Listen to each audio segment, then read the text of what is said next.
En esta última parte de la clase de biosíntesis de proteínas vamos a hablar de modificaciones posttraduccionales, de localización subcelular y algo de antibióticos y degradación.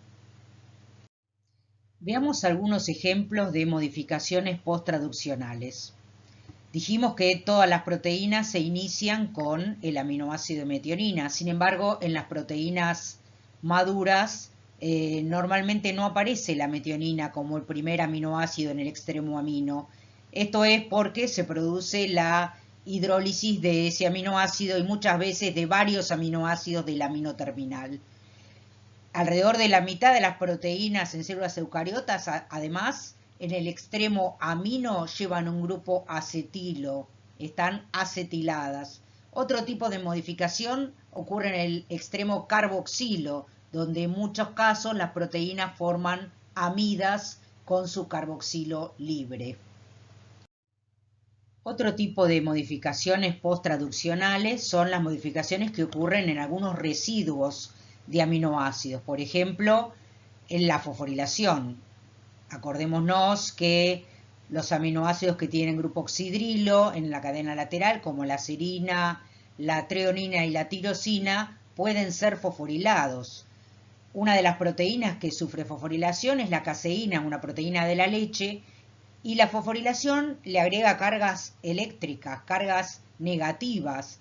La fosfoserina de la caseína le permite unir calcio y de esa manera en la leche se acumula calcio, fosfato, además de las proteínas que son nutrientes esenciales para los niños pequeños.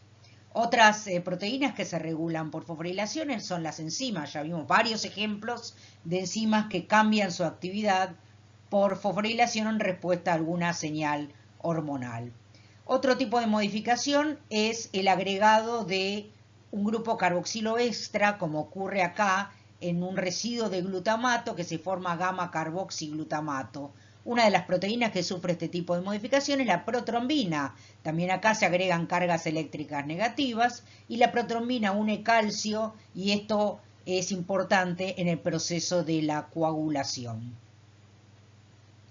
Bueno, finalmente otras modificaciones de residuos de aminoácidos son las metilaciones.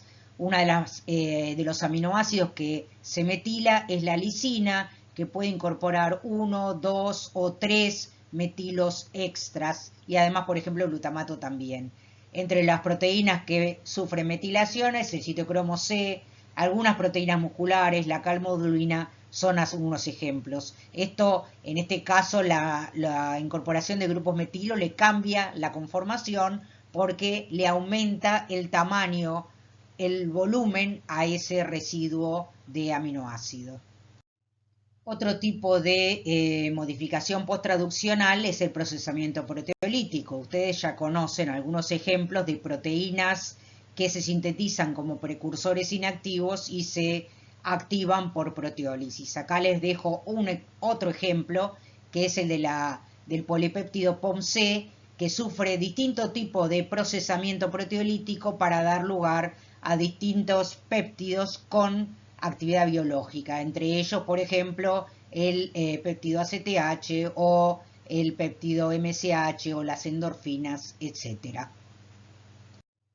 Bueno, finalmente en esta pequeña enumeración de algunas de las modificaciones posttraduccionales que sufren las proteínas, tenemos que también a las proteínas se les unen distintos grupos, por ejemplo, glúcidos o lípidos, y esto afecta su funcionamiento o su localización subcelular. Por ejemplo, tenemos glicosilación en residuos de asparagina, N-glicosilación, fíjense, se forman estructuras que adornan la proteína y le permiten, por ejemplo, interacción con otras proteínas, o la O-glicosilación en residuos de serina o treonina también ocurre en diversas proteínas. En cambio, otro tipo de modificación es el agregado de lípidos, por ejemplo, ácidos grasos o grupos prenilo, y esto hace, como esos grupos de ácidos grasos o prenilo son muy hidrofóbicos, dirigen a la proteína o le permiten el anclaje de la proteína a las membranas, donde el acercamiento de esa proteína a la membrana permite que actúe en el ámbito de la membrana plasmática.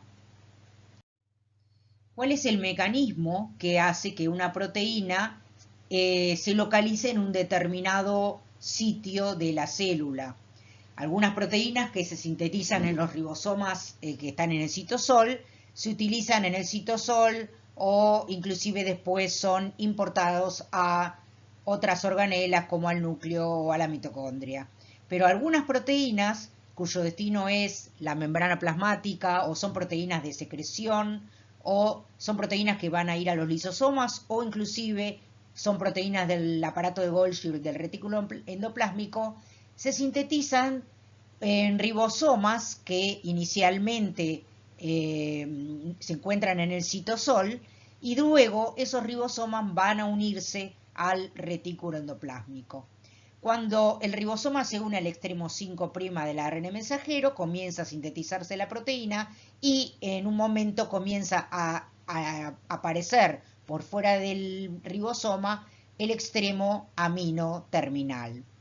Ese extremo amino lleva un péptido señal que es reconocido por una partícula de reconocimiento de la señal, que al unirse a este péptido señal bloquea la síntesis, o sea, se frena la síntesis de la proteína, hasta que esa partícula de reconocimiento es reconocida por un receptor que está en la membrana del retículo endoplásmico.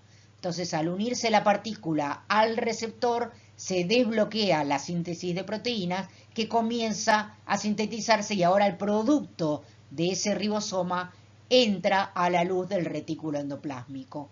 Una vez que el péptido señal ingresó a la luz del retículo endoplásmico, es sustrato de una peptidasa que lo hidroliza el péptido señal y entonces el resto de la proteína sigue sintetizándose y finalmente la proteína completa permanece en el retículo endoplásmico.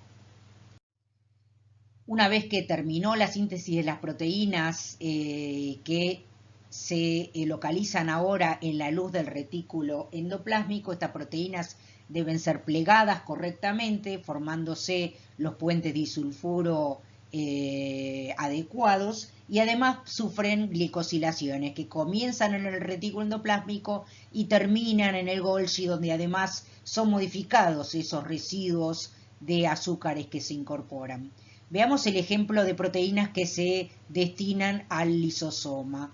En este caso, por ejemplo, una hidrolasa, una enzima que es característica del lisosoma, que es una glicoproteína, sufre en el aparato de Golgi la fosforilación en un residuo de manosa o uno o más residuos de manosa de esa parte de azúcares.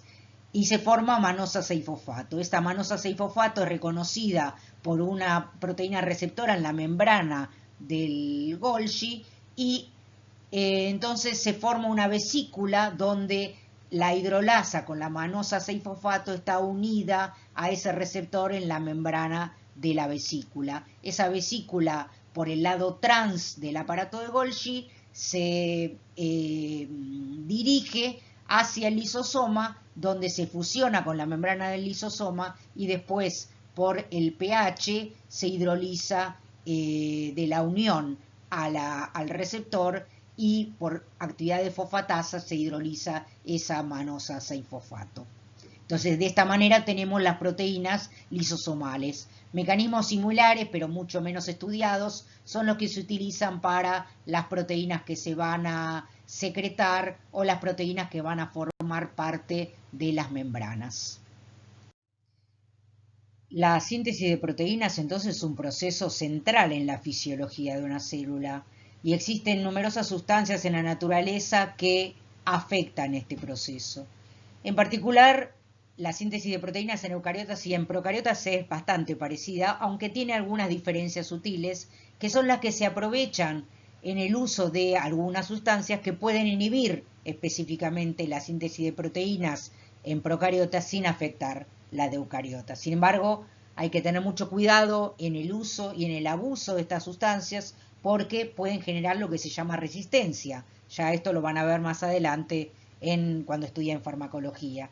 Pero bueno, algunos ejemplos de antibióticos son, por ejemplo, la tetraciclina, se une a la unidad menor del ribosoma e inhibe la unión del ARN transferencia cargado al sitio A, entonces evita la elongación de la proteína, la estreptomicina, que evita la iniciación al unirse a la unidad menor y también causa errores en la lectura del mensajero, el cloranfenicol, que se une a la unidad 50S e inhibe la síntesis del enlace peptídico, la peptidiltransferasa, y la eritromicina, que se une a la unidad 50S y evita la translocación del ribosoma.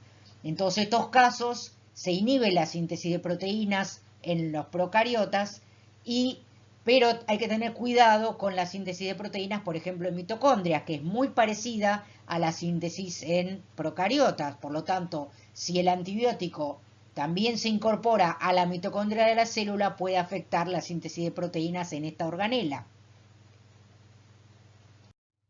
Otros inhibidores más globales de la síntesis de proteínas son, por ejemplo, la puromicina. La puromicina, su estructura se asemeja al extremo 3' de un ARN de transferencia cargado. Por lo tanto, se une al ribosoma y la actividad de peptidiltransferasa transfiere el péptido en crecimiento a la puromicina, pero no tiene la parte del ARN de transferencia que se une al ARN mensajero. O sea que una vez que se formó el péptido unido a la puromicina, se elimina y la proteína no termina de sintetizarse. Otra sustancia que afecta la síntesis de proteínas es la toxina diftérica. La toxina diftérica producida por una bacteria se incorpora a las células y produce, por una modificación posttraduccional del factor de elongación 2, la inhibición de la síntesis de proteínas. Esta modificación posttraduccional se llama ADP-ribosilación y en esta modificación interviene como sustrato el NADH. Finalmente vamos a hablar de la degradación de proteínas. Las proteínas tienen una vida media que puede ser muy diferente dependiendo de qué proteína se trate, desde 30 segundos hasta días. Por ejemplo, la hemoglobina de los glóbulos rojos tiene una vida media similar a la vida media de los glóbulos rojos mismos. ¿Cuál es el sentido de degradación de las proteínas? Hay muchas proteínas que se sintetizan y degradan en determinados momentos del ciclo celular y que eso es muy importante para pasar de una fase a otra del ciclo. Hay proteínas que se dañan y que deben degradarse porque su función está alterada. Hay también en una situación de falta de sustratos energéticos, se pueden degradar las proteínas para proveer aminoácidos para el reciclado de proteínas o para obtener energía. Uno de los mecanismos para la degradación de las proteínas es la degradación vía proteosoma. En este mecanismo, en forma resumida, se incorporan a la proteína sustrato residuos de ubiquitina mediante la actividad de 3 enzimas sucesivas. Una vez que este sustrato está poliubiquitinado, está como etiquetado y es reconocido por un complejo supramolecular llamado proteosoma que lo degrada completamente.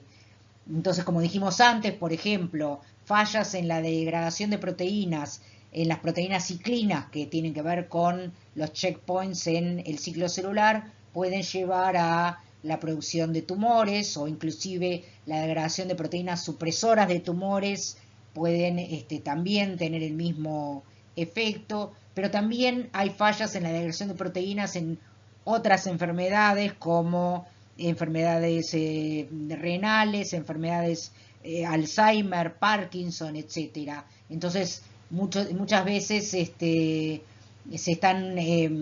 mucha investigación sobre sustancias que se pueden usar para afectar la degradación proteosómica de proteínas. Bueno, las proteínas tienen múltiples funciones, ya dijimos que son imprescindibles para el funcionamiento normal de una célula y que además, por ejemplo, son sustrato de distintas drogas, distintos fármacos que se utilizan para modificar su función, pero además, fíjense, las distintas conformaciones, las distintas formas que pueden adoptar y lo bellas que son. Acá les muestro algunos ejemplos de proteínas, fosfatasas, anticuerpos, colágeno, infinidad de conformaciones que tienen que ver con la función que tienen estas proteínas. Bueno, espero que les haya gustado la clase. Nos vemos pronto.